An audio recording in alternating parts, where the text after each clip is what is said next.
You're watching the Randy and Christa Show. I'm Randy Alvarez. I'm Christa Orecchio, and this is news that makes you healthier. Randy, really interesting interview that you are going to be getting today. Yeah. So I got a chance to meet him in the green room, flipped through his book, and so I have lots of questions about estrogen. Of course, being a guy, I don't know a lot about estrogen, so I'd like to know what it's responsible for, kind of what he's seeing in his own clinical practice. But this guy is a world expert on estrogen. So it's good that we got him on the show. And we have now the newest, most scientific research, because obviously the field of health is always changing. So I'm excited to hear what you two talk about. I think what's good is he's on faculty at Harvard, but he's known internationally, and and the medical doctors that are reading this book, they're giving it to their patients. So it's a hot topic. So we'll get him on the show. So we're going to go to the interview. You're watching the Randy and Christa Show. I'm Randy Alvarez. Today's topic, estrogen. And with us, we have an expert on the topic. We have Dr. Seibel. Dr. Seibel, welcome to the program. Thank you so much, Randy. Great to be here. So your book, The Estrogen Window, we should mention, you're a world expert on this topic. I've been doing it for a long time. Infertility 10,000 women I've taken care of. So more than 10,000 women. Yeah. So let's begin with, because I know Christa interviewed you already, but for people that want to know, what is estrogen? What's good about it for a woman? Let's say the 40 plus crowd, 45 plus crowd, why would they want, what is estrogen responsible for is what I'm trying to say. Wow. Well, remember when you went through puberty, if you're a woman, you remember that suddenly you got curves, you got breasts, you got a whole different mindset. There were boys out there. Estrogen does all of those things. And what happens is that estrogen sustains those things as you go through your reproductive years. And estrogen also, for reproduction, prepares the lining of the uterus for pregnancy. Now, when you go through perimenopause, that window of about 8 to 10 years into menopause, it's like puberty backwards. Can you tell me those symptoms quickly? Oh, sure. On the perimenopause? Well, basically, you get moody, foggy, you might get a little bit bitchy, you find that you can't sleep as well, you can get heart palpitations, you can get changes in your breast, your bladder can get a little more sensitive, you can get vaginal dryness, you get lower libido. The list goes on for a while. Is it combined with like irregular menstrual cycles? You have just said the one that I left out, which is probably the most frequent symptom, and that is your cycles get irregular again. Just like they were irregular when they were starting, they get irregular going back, and those bad hot flashes that are the second most common symptom. So estrogen, do you look at it as a youth hormone? No, I look at it as a salve, though, for many of the organs of the body, because it does help to support almost all the tissues in the body. Okay, now for the women that you see in your practice, they've got the brain fog, like you say, vaginal dryness, you mentioned, irregular menstrual cycles, they're having mood swings, hot flashes, they can't sleep the way they used to, as you mentioned in your book. When you replace, and assuming, because I looked through your book, that the diet, the whole person matters, that they're eating well, trying to de-stress, etc. When you give them estrogen that they've maybe lost with age, what do you see? What transformations do you see? Oh boy, I'll tell you what, I get a lot of thank you notes. I'm not saying estrogen is for everyone, but I will say that estrogen is safe and beneficial for most women. Okay. And for those women who can take it, the benefits way. Like what do you see? Well, what you see is a whole different person. You see someone who can actually begin to sleep again. You see one whose disposition changes, her memory gets better, her libido picks up. She'll say her skin looks a little bit shinier. This is a tremendous transformation for women. And it's not only that, but they feel better about themselves. The quality of their work goes up because they're sleeping better. You know, there's been a study done of in corporate America where they interviewed 500,000 women. They looked at them who had one symptom, hot flashes. Half of the women had their hot flashes treated, and the other half didn't. The half who didn't have their hot flashes treated, just that one symptom, went to the doctor on average 6 more times per year. And for this 250,000 women, it was about a $140 million problem for businesses, not to mention that work productivity went down and the work efficiency went down, workability, they had more absenteeism. So it's a huge problem for women in the workplace, for women in relationships, for women in how they view themselves and with their partners. So big changes, changes. For people that need it. Now let's take the woman, as you've helped me understand, define menopause by they haven't had a menstrual cycle in a year or more. Right. Okay. Now what about those women that say, yeah, but I feel fine. I feel pretty good. I go to the gym, I eat right. I don't know if I want to take any hormones, something that's outside of my body. Tell me, why is it good for them? Why is it protective for them? You call it a 10-year window, a good 10 years. Okay. What do you say to them? Why is it good for them? You raise a really important point. So let me first of all say in response, there are two groups of women. There are the women who go through menopause more at a natural time, like age 51 at a mean. And so the women who are more later having menopause. But there's this subset of women who go through menopause at 48 or below, and 5 to 10% of women go into menopause between 40 and 45. Wow. For these women, not taking hormone increases their risk of heart disease, death by heart disease, increases their risk of depression, clinical depression. It increases suicidal ideation. It increases the risk of dementia. It increases a whole host of other medical problems. Early menopause, those women who are early, really, really, I encourage you to ponder this thought of taking hormones, really. Nice. For the women who are older, and they're not old, but they're older than the younger set. So the 51 group, 49, 50, 51, if they're doing great and they're living a healthy lifestyle, they're exercising, they're sleeping, their stress is under control, their nutrition is good. But they haven't had a menstrual cycle in a year. Right. If they are So what are the benefits, though, if it's the kind of person that says, I want to feel my best. I want, this longevity crowd, the Whole Foods crowd, people that really want that edge. Why should they do it? What's it good for? It's going to help to maintain their bones, because you're going to lose a lot of your bone, the calcium in your bones in the first 2 to 3 years after menopause. And if you start the estrogen in that little window of time, you're going to get all of that back. Good. It's going to help prevent plaque buildup in your heart, which is going to be helpful for you. It will. So there's studies that show all of this. Is that right?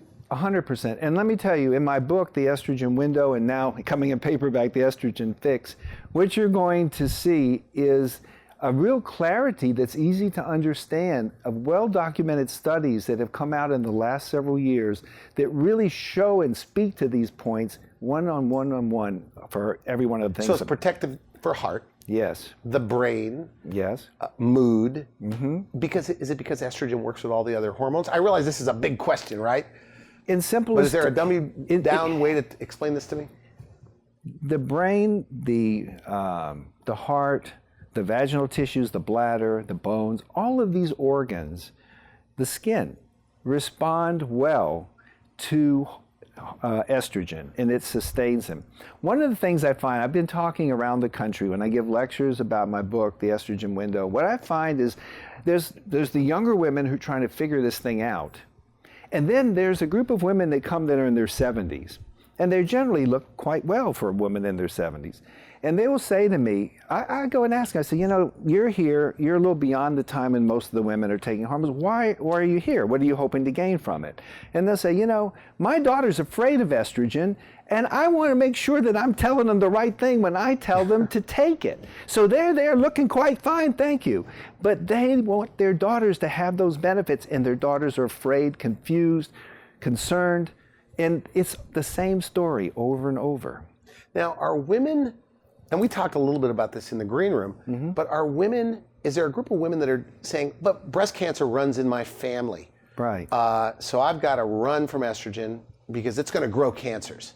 What is your response to that? And is that a commonly held thought amongst women? Women, the original WHI, or Women's Health Initiative study, suggested that breast cancer was increased as a result of taking hormones.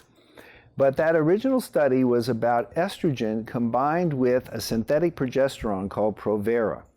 And actually, the Provera was the culprit here. That was the problem. The second problem is these women began the hormones in general between 60 and 79 years of age, and they were compared to women who were 50 to 59 years of age. And the 60 to 79-year-olds were the ones who had the increased risk of breast cancer. Now, they did get the estrogen and the Provera, but they would be at more risk anyway because they were older. But 10 or 12 years later, when the same study was done, but they brought the years together so that they looked by age. If you start in your estrogen window, almost everything that was a risk went away.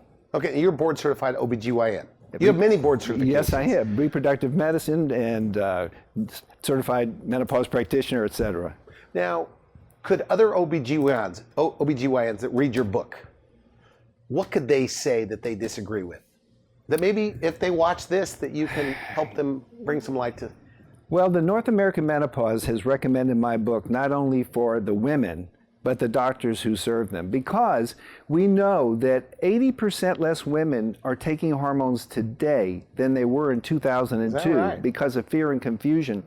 But in addition, the doctors who are in training or who have trained over the last 12, 13 years have also had less women. I mean, it's called the practice of medicine. They've had less patients to practice. I got you. So they have... Because of that old study. Right. That was skewed based on this right. synthetic hormone progestin. That is right. Okay, so estrogen is, so you combine it, by the way? Is there a complement of hormones that you're getting? It's not just estrogen, some are getting progesterone. You know, it depends. If they have a uterus, they only need estrogen. If they don't have a uterus, they only need estrogen. If they have a uterus, they need estrogen and progesterone of some kind. But some women will need a complement. I mean, there's 5% of women that have a thyroid problem. And when you give estrogen to a woman who has a thyroid problem, it means her thyroid hormones requirements are going to go up a little. Testosterone is sometimes needed, but it's not the place I start. See, if you change only one thing, you know what impact one thing has. If you change 3 things or 2 things, you don't know what... So you see that just by changing that one thing, maybe getting them eating a little bit better, but giving them estrogen replacement is a game changer for their life. Oh, absolutely. Really? Oh, yeah. But it's protective. I mean, it helps the heart, helps absolutely, the lung. Makes you age better? You think they're getting longer? Well, like a healthier lifespan? It's not going to seem as long.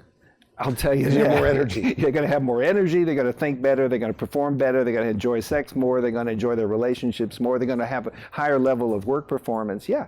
So estrogen does all of those things. Yeah.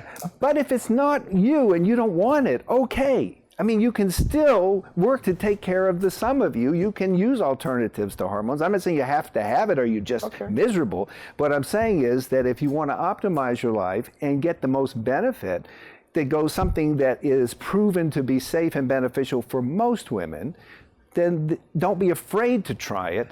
Now, you know, there's this new popular word going around, hacking the system. You know, like you hack a computer. In this, they call it biohacking. Would you say that this is almost like a cheat? Like, you know, some people could either take advantage of what you know now in modern medicine or not. That if a woman is in her 60s or 70s, that this is a bit of a cheat, like cheating Mother Nature in a way, where you could mimic the way they felt when they were younger. Is there some truth to that? There is some truth to that. I want to be cautious to say it's a fountain of youth or anything. I always tell women, what I say is estrogen and hormone therapy is a 5-year renewable option. And the reason I say that is because in 5 years, 2 things happen. You may change and the data may change. Okay? So I never try and commit for life. We're just talking about from what your history is. For the foreseeable 5-year window, I say go ahead and try it because it makes sense for you. Tell me about that 70-year-old woman again. Okay, so a 70-year-old woman comes in. She's basically healthy, right? But she's starting to read about this. She reads your book. She wants that edge. She wants a better memory, better hair, nails, all of those things, libido. Right. She's going to benefit too? If she has never been on hormones, I would be having to individualize very specifically for her to start hormones at that time. Now, local or vaginal estrogen, that's okay, because that has been shown not to cause any downside. And even if you currently or in the past have had estrogen receptor positive breast cancer, still does not increase risk of recurrence or death. For that, yes, okay, go for it. But to take it, you know, orally or on your skin or other, you know, systemically, I would have to individualize, and I would go for alternative approaches for her and encourage other things first. Now, women, especially in the 90s, were living like 5 years, 7 years longer than us. And that's when they were taking their hormones. Do you think that contributed to their longer life? I think if they They were taking hormones? if they started it in their estrogen window and didn't develop reasons they couldn't take it along the way, then on an individual basis, some women will continue. There's about 7% of women who will be on it. I mean, one lady told me, look, when I die, slap one on the coffin and put me in. I'm not going nowhere without it. So that's what I can say. But as I said, if it's not your cup of tea, all isn't lost. You can still use alternative approaches. There's a lot that a person can do to take care of the sum of you. You have to invest the time and the energy in yourself if you want to get the ROI, which is a better life. Is estrogen making kind of a comeback? That means, there were some negative studies that were taken out of context, like you mentioned, with some of the synthetic combinations of hormones. Is it now becoming mainstream that it's good?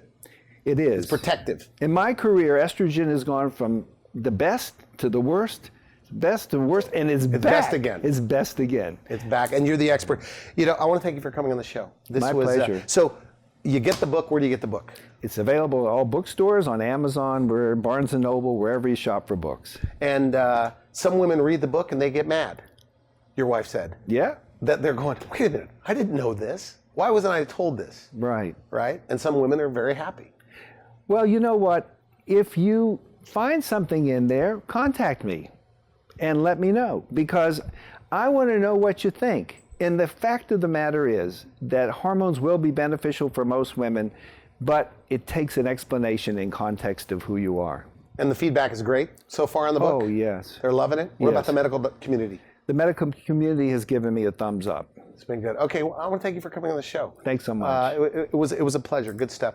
You've been watching the Randy and Christa show. We'll be right back. All right, it was nice. What do you have to say? That was really interesting, Randy. I feel like maybe you even want to take estrogen now, huh? You know the way I am. If somebody comes on the show and it sounds good and it sounds like a quick fix, right? Yes. I'm all over estrogen. But it makes sense what he says, and the fact that he sees complete transformations in his practice. And I guess he goes into a lot of the science, a lot of the application in his book, because it's not just a quick fix. He wanted to make sure, he told me that it's, you diet. He calls it the sum. He's got sum of you, which is wonderful. The SUM. And the SUM, which is right. We're so complicated as human beings, and we're multifaceted, mind, body, and spirit. And so I loved how, because I think about my mom or my friend's moms, that now they're 70, maybe they've had hysterectomies, they've had breast cancer, they haven't taken hormones, and that was really inspiring to hear. It's not too late. Even if you're past your window, it's not too late with lifestyle and maybe topical treatment, and then, really kind of, like he said, if it's not your cup of tea, there's so many other things you can do. So it's educate and empower yourself and make your own decision from there, and then it's a co-creative process with your medical practitioner. Yeah, good. And in the book, he's going to help women navigate, find the right doctor, what to look for in a physician that specializes in this topic. And if a woman is in her late 40s or early 40s and she has the symptoms he's talking about, they should look into estrogen replacement. Absolutely. I think this book is a game changer. As soon as we get into our 40s and where we can help our mothers, our sisters, our friends, our neighbors, people just don't know this information, and they can go on this trajectory of suffering that's really completely unnecessary. Now, when we're doing the show and you're in your 50s and I'll be in my late 80s, are we going to keep it up that long? You're going to be taking estrogen. I'm going to see to it that you're taking estrogen in your 50s. Hey, I'm not waiting to be fully in menopause 1 year after, right? Missing a period, I'm going to go after 2 or 3 months. Because you're happy all the time. Anybody that knows you, everybody knows Christa's happy. So when you start getting those symptoms of being bitchy, he says, are you going to call me out? Who's going to be the one that's okay? And I'm just going to hand you some estrogen that I get bootlegged over to me. I want to thank you. Compounded or pharmaceutical? So thank you, by the way. And people need to know, Christa gets the guests on the Randy and Christa show almost every time. So that's true. So thanks again. This guy's good. It was a great interview. You're such a great interviewer. It was a pleasure to watch. All right. Well, you've been watching the Randy and Christa show. I'm Randy Alvarez. Christa Orecchio. I'm Christa Orecchio. Thanks everyone for being here.